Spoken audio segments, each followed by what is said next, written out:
que eu tenho em mãos não é um conto de caridade ou uma lenda de ninar para acalmar os espíritos. É um registro militar de 1865, recuperado de um arquivo que deveria ter sido incinerado após a proclamação da República.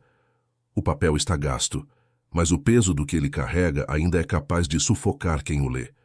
O nome no topo da folha foi rasurado 3 vezes, em uma tentativa desesperada de apagar um homem da história. Mas a tinta de ferro daquela época deixou um relevo profundo, uma cicatriz no papel que o tempo não conseguiu lamber. Ambrósio. Aqui do Brasil, eu investigo como esse homem, um escravizado de Eito no interior de Minas Gerais, tornou-se o maior segredo de Estado da Guerra do Paraguai. O silêncio sobre este caso não foi um acidente, mas uma construção cuidadosa de homens poderosos que temiam a verdade. Antes de avançarmos nesta investigação sobre o sangue e a honra, inscreva-se no canal para que mais registros como este não desapareçam nas sombras. Tudo começou com uma promessa quebrada e um crime de falsidade ideológica cometido pela mais alta aristocracia rural. O coronel Felisberto de Alencar era um homem cuja influência chegava aos ouvidos do imperador com a facilidade de um sussurro. Sua fazenda era um império de café, mas sua linhagem estava apodrecendo por dentro. Em 1865, o Brasil clamava por soldados para a frente de batalha no sul, e a convocação chegou como um veredito de morte para a família Alencar. O herdeiro único, Otávio de Alencar, foi convocado para se apresentar como voluntário da pátria. Mas Otávio era a antítese do heroísmo que o sobrenome exigia. Era um homem entregue aos vícios, com os dedos manchados pelo ópio e a alma corroída por dívidas de jogos de azar em bordéis de luxo. O coronel sabia que o filho não duraria uma semana nas trincheiras úmidas do Rio da Prata. A solução de Felisberto foi cirúrgica, ilegal e profundamente cruel. Ele escolheu Ambrósio. Ambrósio era a força bruta e a inteligência silenciosa daquela fazenda, um homem que suportava o sol sem reclamar e que via tudo, mesmo quando fingia olhar para o chão. O coronel o chamou ao gabinete e propôs o impensável. Ambrósio iria para a guerra no lugar de Otávio. Ele vestiria a farda, assinaria os registros e lutaria sob o nome de Otávio de Alencar. A promessa era o único tesouro que um homem naquela condição poderia desejar. A carta de liberdade assinada no dia do seu retorno. Ambrósio aceitou, não por patriotismo, mas por sobrevivência. O que ele não sabia é que o Estado nunca pretendeu deixar que um homem que sabe demais voltasse vivo do fronte. A farsa começou no porto, onde Ambrósio embarcou sob olhares que fingiam não ver a cor da sua pele sob o cap oficial. Ele não era apenas um substituto. Ele era um fantasma carregando o nome de um covarde. A viagem para o sul foi o primeiro teste de uma mente que ninguém naquela fazenda havia verdadeiramente compreendido. Enquanto os outros soldados se perdiam no medo e no álcool, Ambrósio observava o horizonte com uma precisão assustadora. Ele possuía o que os militares chamam hoje de memória cartográfica absoluta. Era capaz de olhar para uma paisagem por 10 minutos e memorizar cada árvore, cada charco e cada bateria de canhões inimigos. Nas trincheiras de Curupaiti, onde o solo era uma mistura de lama e sangue brasileiro, a farsa de Ambrósio começou a se transformar em lenda. Os oficiais brancos, formados em academias luxuosas, entravam em pânico diante do avanço paraguaio. Em muitos momentos, a ordem era bater em retirada. Um movimento que geralmente terminava em massacre nos pântanos. Era Ambrósio quem, silenciosamente, desenhava na lama com a ponta de uma baioneta as rotas de fuga que salvaram batalhões inteiros. Ele não dava ordens em voz alta, ele apenas mostrava o caminho da vida no meio da morte. Os soldados que lutavam ao seu lado sabiam que aquele homem não era o herdeiro refinado dos Alencar, mas o silêncio deles era comprado pela gratidão de estarem vivos. O comando militar também percebeu a discrepância, mas o silêncio era conveniente enquanto o sangue de Ambrósio estancava o avanço paraguaio. Ele se tornou um líder silencioso, um herói cujo nome oficial era uma mentira. Ambrósio sobreviveu ao que muitos consideravam o inferno na terra, mas o verdadeiro perigo não vinha dos canhões de Solano Lopes. O perigo real estava viajando em envelopes lacrados, vindos diretamente da fazenda em Minas Gerais. Inscreva-se no canal agora. O que vou revelar a seguir foi escondido por quase 2 séculos sob o pretexto de segurança nacional. A traição foi documentada em uma carta secreta enviada do conforto da Casa Grande para o caos do fronte. O verdadeiro Otávio de Alencar, o herdeiro que permanecia escondido em bordéis, começou a sentir o peso do próprio medo. Ele não temia a guerra, mas temia o retorno de Ambrósio. Se o escravizado voltasse condecorado, carregando medalhas e o reconhecimento dos generais, a farsa poderia ruir. Otávio temia que Ambrósio reivindicasse não apenas a liberdade, mas a dignidade que o nome Alencar não merecia. Ele exigiu que o capitão do destacamento, um homem comprado pelas dívidas de jogo da família, desse um fim ao substituto antes da baixa militar. O plano era de uma simplicidade perversa. Uma bala nas costas durante uma patrulha noturna nos charcos de Humaitá. Um relatório rápido, alegando deserção em face do inimigo. O nome de Ambrósio seria apagado dos registros de heróis e jogado na vala comum dos traidores. Naquela noite, a umidade do rio Paraná parecia carregar o cheiro da morte que se aproximava. Ambrósio foi enviado para uma patrulha de reconhecimento em uma área que todos sabiam estar vazia de inimigos. Ele caminhava na frente, guiando o grupo através da vegetação densa, confiando na sua memória do terreno. Ele ouviu o clique metálico do cão de um fuzil sendo engatilhado atrás de si. O que eles não previram foi a resistência física de um homem forjado no açoite e endurecido pela guerra. O disparo ecoou cortando o silêncio da noite e espantando as aves do pântano. Mas Ambrósio não caiu. Ele sentiu o impacto, sentiu o calor do chumbo rasgando sua carne. Mas o instinto de quem já havia sobrevivido a 1000 chicotadas falou mais alto. No caos que se seguiu, Ambrósio desapareceu na escuridão do rio como se fosse parte dele. O capitão, acreditando que o ferimento e a correnteza fariam o trabalho sujo, deu a missão como cumprida. Ele não sabia que Ambrósio não estava apenas fugindo para salvar a vida. Antes de mergulhar, ele havia roubado o diário de ordens do capitão, que estava sobre uma mesa de campanha. Ali, entre aquelas páginas, estavam as provas da substituição e as ordens para a sua execução. Ambrósio atravessou o rio Paraná a nado, ignorando a dor excruciante e a perda de sangue. Ele retornou ao Brasil por conta própria, atravessando fronteiras e matas que nenhum cartógrafo ousaria mapear. Ele não era mais apenas um soldado ou um escravizado em fuga. Ele era uma prova viva de um crime de Estado. A jornada de volta levou meses, vivendo de raízes e do que a floresta oferecia, sempre um passo à frente dos capitães do mato. Quando ele finalmente avistou as cercas da fazenda do coronel Felisberto, o sol estava se pondo, pintando o céu com as cores do sangue que ele havia deixado no Paraguai. Ambrósio não voltou para pedir esmolas. Ele esperava encontrar a carta de alforria que lhe fora prometida sob a honra de um oficial. Mas a honra naqueles salões de mármore era uma moeda que não circulava para homens como ele. Quando seus pés calejados tocaram o solo da fazenda, ele não encontrou o papel assinado. Ele encontrou o tronco. O coronel Felisberto, ao ver a figura fantasmagórica de Ambrósio ressurgindo dos mortos, entrou em um estado de pânico absoluto. Se Ambrósio falasse, o nome Alencar seria arrastado pela lama do tribunal militar. A ordem foi dada sem hesitação: apagar a prova viva de que seu filho nunca esteve na guerra. O feitor foi chamado e o açoite que Ambrósio achou ter deixado para trás nas trincheiras foi desembainhado. O coronel exigiu que o castigo não parasse até que Ambrósio desmaiasse ou morresse. Ele queria o silêncio eterno, mas o que ele obteve foi um som que assombraria seus sonhos até o fim de seus dias. Inscreva-se no canal e nos comentários diga de qual lugar do Brasil você está acompanhando esta investigação. O açoite cantou por 2 horas ininterruptas. O som do couro cortando o ar e a carne de Ambrósio era o único ruído em uma fazenda que parecia ter prendido a respiração.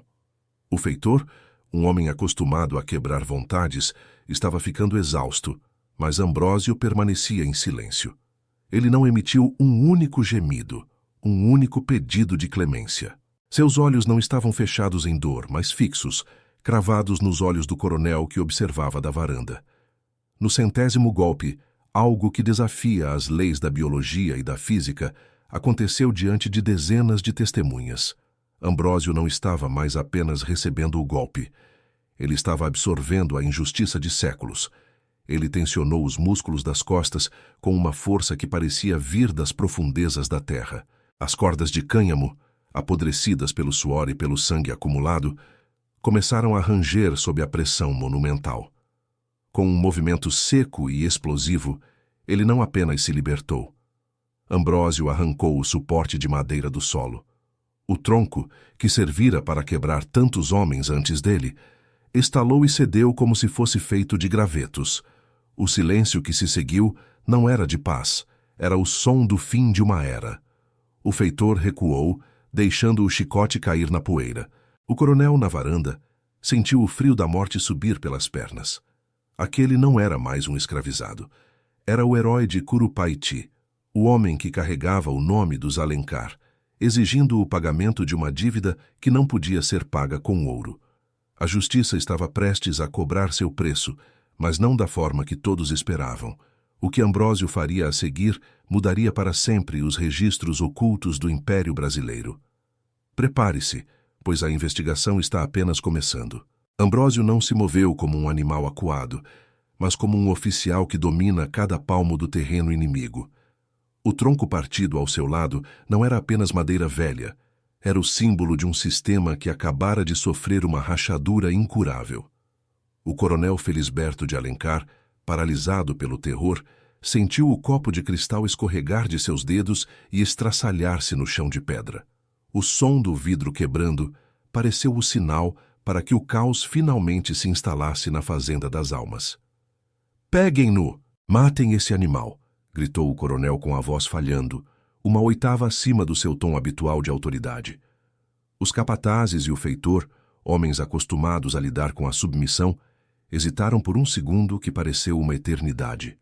Eles viam um homem que deveria estar morto, ou ao menos inconsciente de pé, segurando o que restava das cordas como se fossem rédeas. Ambrósio não esperou pelo cerco.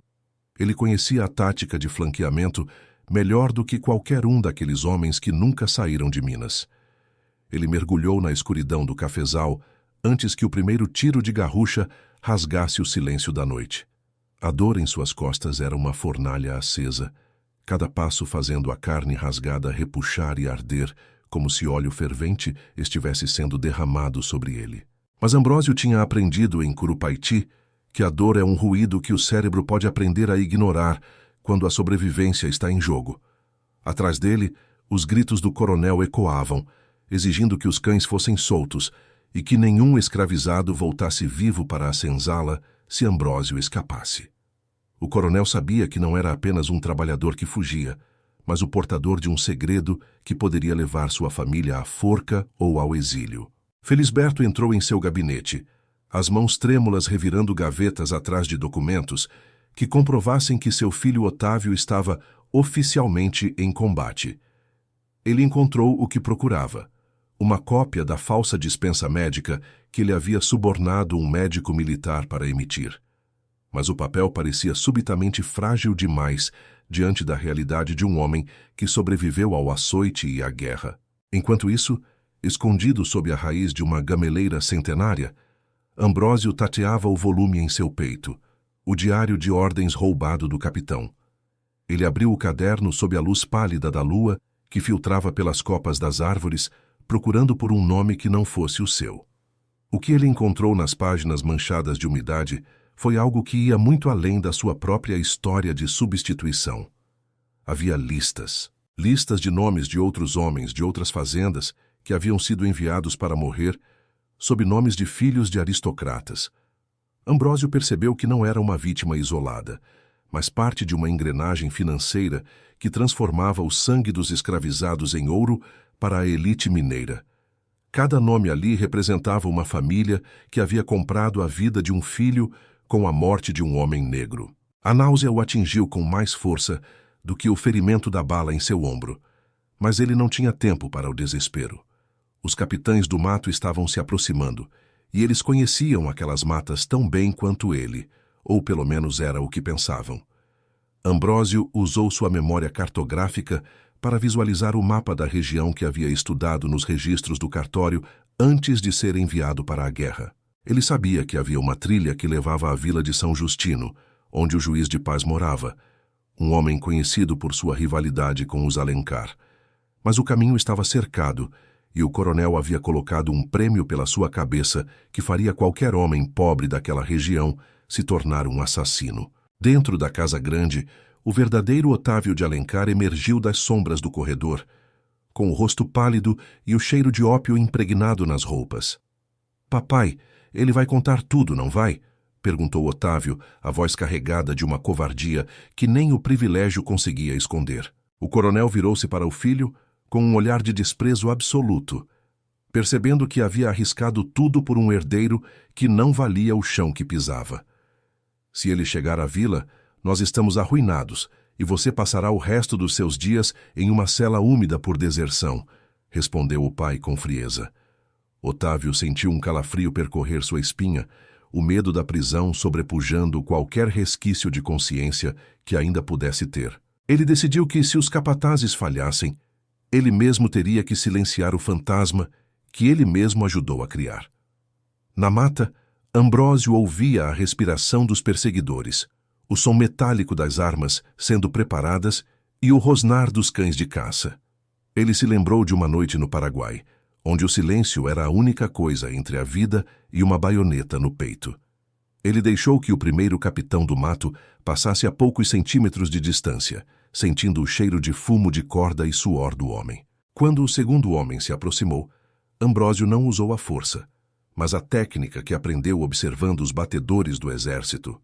Com um movimento rápido e silencioso, ele desarmou o perseguidor e o nocauteou antes que um grito pudesse ser emitido. Ele não queria matar, ele queria justiça, e um tiro agora atrairia todos os outros para cima dele como formigas no açúcar. Ambrósio continuou avançando, mas a perda de sangue estava começando a cobrar seu preço na forma de uma visão turva e passos pesados. Ele chegou à beira do Rio das Mortes, cujas águas corriam rápidas e perigosas naquela época do ano, prometendo um caminho ou uma sepultura. A travessia era um suicídio para qualquer homem comum, mas Ambrósio já havia atravessado o Paraná sob fogo de artilharia pesada. Ele se lançou na água, o frio agudo agindo como um anestésico temporário para suas feridas abertas. Enquanto lutava contra a correnteza, ele viu, na margem que acabara de deixar, a figura de Otávio de Alencar apontando uma arma em sua direção. A bala ricocheteou na água, a centímetros da cabeça de Ambrósio, que mergulhou fundo, deixando que o rio o levasse para longe daquela propriedade maldita. Ele emergiu quilômetros abaixo, exausto, trêmulo, mas ainda segurando o diário contra o peito como se fosse sua própria alma. A vila de São Justino estava à vista, mas o sol já estava começando a nascer, expondo sua figura maltrapilha aos olhos de quem passasse. Ele precisava chegar ao juiz antes que os homens do coronel bloqueassem as entradas da vila com mandados de prisão falsos por roubo e assassinato. A história da escravidão no Brasil é feita de silêncios impostos, mas alguns registros são fortes demais para serem queimados. Inscreva-se no canal e ajude-nos a garantir que a verdade sobre homens como Ambrósio nunca mais seja enterrada pelo tempo. Ambrósio caminhou pelas ruas de pedra da vila, cada passo deixando uma pequena mancha vermelha no chão colonial. As pessoas começavam a abrir suas janelas, olhando com uma mistura de horror e curiosidade para o homem que parecia ter vindo diretamente de um campo de batalha. Ele chegou à porta do juiz de paz, o doutor Justino Ramos, e bateu com a força de quem não aceitaria um não como resposta. A porta se abriu revelando um homem de cabelos brancos e olhar severo, que recuou um passo ao ver o estado do visitante. "Quem é você e o que quer na minha porta a esta hora?" perguntou o juiz, segurando uma lamparina. Ambrósio não disse seu nome. Ele apenas estendeu o diário de ordens militar e a farda rasgada que ainda trazia consigo. "Eu sou o homem que morreu no Paraguai para que o filho do coronel pudesse viver em Minas", disse Ambrósio com a voz rouca. O juiz pegou o caderno, seus olhos percorrendo as primeiras páginas com uma velocidade que denunciava seu interesse político no assunto. Ele percebeu imediatamente que tinha em mãos não apenas uma denúncia, mas a arma definitiva para derrubar o clã dos Alencar. Mas a justiça no Império era um jogo de sombras, e o juiz tinha seus próprios interesses e medos a considerar. Isso é uma prova perigosa, rapaz. Você sabe que o coronel tem amigos no Rio de Janeiro que podem fazer esse caderno desaparecer em uma fogueira? Alertou o juiz. Ambrósio olhou nos olhos do homem com uma firmeza que o fez desviar o olhar. Uma autoridade que não vinha de títulos, mas de cicatrizes. O fogo não apaga o que está escrito na minha carne, Excelência. Se este caderno sumir, eu serei o testemunho vivo, respondeu Ambrósio. O juiz Justino suspirou, percebendo que o destino havia lhe entregue uma bomba-relógio que ele teria que desarmar ou detonar. Ele ordenou que Ambrósio fosse levado para os fundos da casa e que um médico de sua confiança fosse chamado em segredo absoluto. Enquanto isso, nos arredores da vila, o coronel Felisberto e seus homens chegavam a cavalo, levantando poeira e exigindo a entrega do escravo fugitivo. O confronto entre o poder agrário e a lei provincial estava prestes a eclodir no meio da praça pública. O coronel gritava que Ambrósio havia roubado joias e documentos da fazenda e que o juiz estaria cometendo um crime ao abrigá-lo. O juiz Justino Ramos apareceu na sacada com uma calma que só os homens que detêm a verdade conseguem manter. O homem que está em minha casa não é um ladrão, coronel. É um veterano de guerra que veio reivindicar o seu soldo e sua honra, declarou o juiz. A multidão que se aglomerava na praça começou a sussurrar. A palavra veterano causando um impacto que o coronel não havia previsto. O exército era respeitado e a ideia de que um oficial estava sendo caçado como um animal começou a mudar a percepção do povo. Mas Felisberto não desistiria tão fácil. Ele tinha cartas na manga que envolviam subornos a generais e favores devidos pela corte. Ele deu um passo à frente, sua mão descendo para o coldre da arma, um movimento que poderia transformar a vila em um banho de sangue. O silêncio na praça era tão denso que se podia ouvir o som das folhas secas sendo arrastadas pelo vento. Dentro da casa, Ambrósio ouvia tudo, sentindo que sua liberdade ainda estava por um fio, dependendo da coragem de um juiz que poderia ser comprado. Ele sabia que o diário continha algo mais, um detalhe que ele ainda não havia contado ao juiz, algo que ligava o coronel a uma conspiração de traição nacional.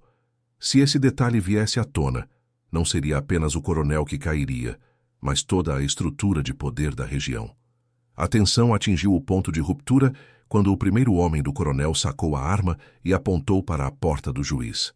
A pergunta que pairava no ar era: quem morreria primeiro para manter o segredo de Ambrósio enterrado? A resposta estava prestes a ser revelada, mas não por palavras, e sim por uma descoberta que ninguém esperava encontrar no porão da fazenda. A investigação sobre a dívida de sangue continua, e a próxima revelação será a mais devastadora de todas. O que havia sido escondido por Otávio de Alencar durante todos aqueles meses de guerra.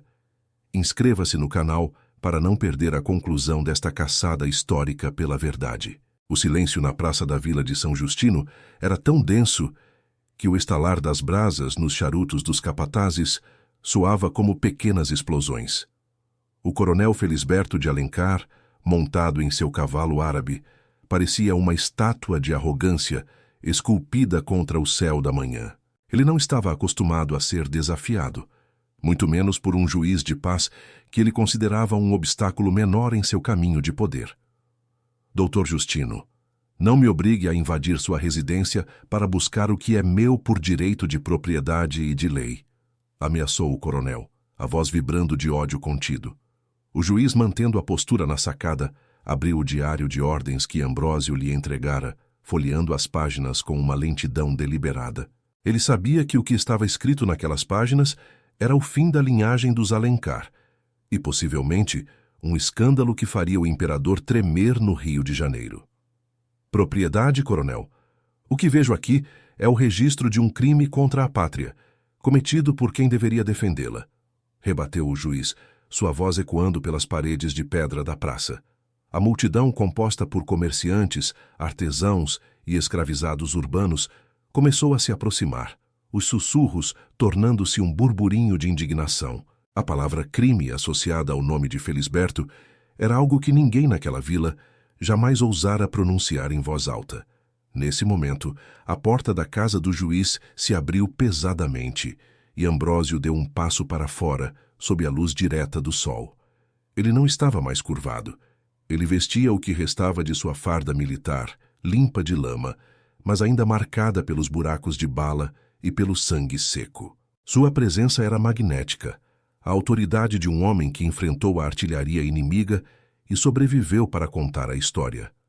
O coronel sentiu um frio na espinha que nenhuma fogueira de fazenda seria capaz de aquecer, percebendo que o objeto de seu castigo havia se tornado um juiz de sua própria alma. Ele deu o sinal para seus homens avançarem, mas o juiz Justino Ramos levantou a mão, sinalizando para os guardas da vila que já se posicionavam nas janelas laterais. Se um único tiro for disparado, coronel, o exército será informado de que o senhor está atacando uma autoridade provincial para esconder sua covardia, declarou o juiz. A situação havia escalado de uma simples fuga de escravizado para um confronto institucional que Felisberto não poderia vencer pela força bruta. Enquanto a tensão na praça atingia o ponto de ebulição, uma nova figura surgiu na entrada da vila. Uma carruagem com o brasão oficial do Império. Eram oficiais do Exército Brasileiro enviados para investigar as denúncias de deserção e irregularidades no recrutamento daquela província. O coronel Felisberto empalideceu a ponto de sua pele parecer pergaminho velho, percebendo que o cerco estava finalmente se fechando. Inscreva-se no canal para que mais histórias de justiça como esta sejam resgatadas do esquecimento. O major que liderava a comitiva militar aproximou-se do juiz e de Ambrósio, olhando para o diário, e em seguida para as cicatrizes visíveis no pescoço do veterano.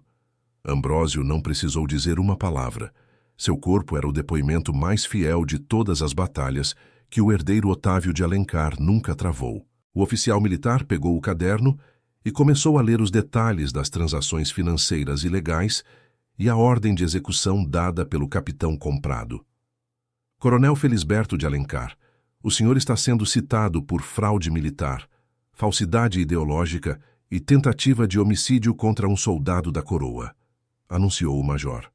O coronel tentou balbuciar uma defesa, falando sobre sua lealdade ao império e seus serviços prestados à economia, mas suas palavras soavam vazias diante das provas. A multidão explodiu em um grito que misturava alívio e revanche, vendo o gigante de barro desmoronar diante de seus olhos. Mas a maior catarse ainda estava por vir, no coração daquela vila que por décadas viveu sob a sombra do medo.